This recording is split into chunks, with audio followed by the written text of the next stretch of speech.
La biscotte de Sabrina Colongo.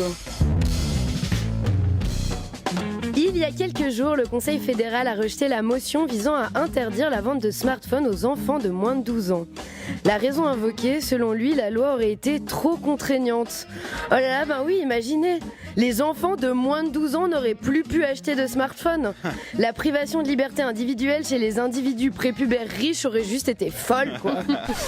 Il y aurait peut-être eu des manifestations de gamins qui auraient occupé des écoles primaires et des parcs de jeux.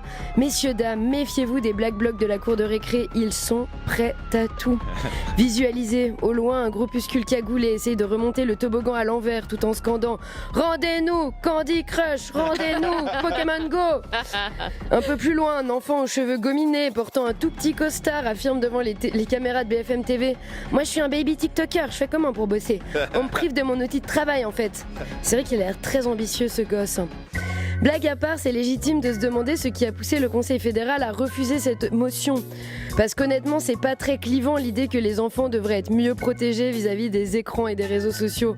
C'est tellement pas diviseur comme concept que c'était une motion déposée par le centre. C'est dire comme c'est une opinion beige.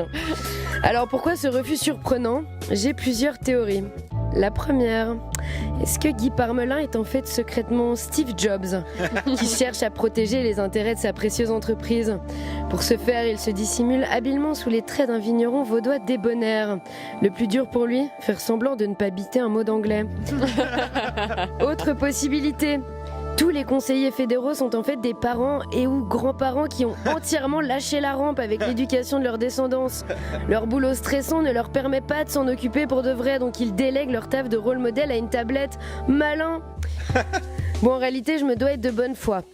Le Conseil fédéral a fourni des explications plutôt logiques. Il veut bel et bien mettre en place une loi pour protéger les enfants, mais sans se précipiter dans une solution plutôt qu'une autre avant d'obtenir le résultat des travaux de recherche qu'ils ont lancés à ce sujet. L'idée, c'est de savoir quelle mesure est la plus efficace avant de la mettre en place. Faut-il juste interdire les natels à l'école ? Ou est-ce aux réseaux sociaux plutôt qu'au pays de mettre en place des méthodes strictes de vérification d'âge ? Pour l'instant, dur à dire.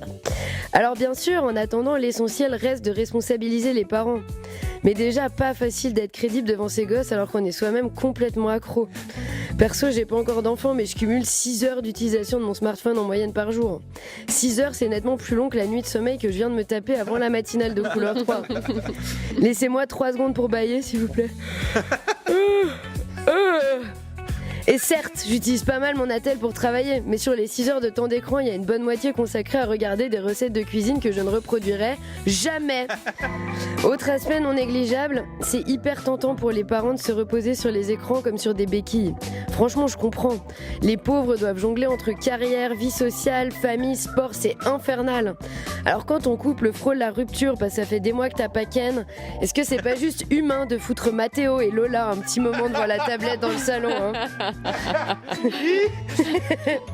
Puis en plus de tout ça, la cerise sur le gâteau, c'est la facilité avec laquelle les gosses contournent les règles. C'est de leur âge en même temps. Je me souviens quand moi j'avais 12-13 ans et que mon père avait tenté de mettre en place un contrôle parental. À partir de 21h, fallait rentrer un mot de passe pour accéder à internet. Sauf que mon papounet en 2007, il utilisait le même mot de passe partout. Donc je le connaissais et je l'utilisais sans vergogne. Grisouille 1, 2, 3, 4, 5. Non, c'est pas celui-ci en vrai. J'oserais pas le donner à l'antenne au cas où il l'utilise toujours. Mais fallait l'entendre, le pauvre homme, se débattre comme un diable avec le service client de la box pour dire que ça fonctionnait pas, leur contrôle parental. Quasiment 20 ans plus tard, il apprend la vérité en écoutant cette chronique. Pardon, papa. Alors, petit message d'alerte aux parents, attention à ce que font vos gosses sur internet. Ils pourraient être en train de contourner le contrôle parental pour chatter sur MSN avec un émo du Nord-Pas-de-Calais rencontré sur Skyblog.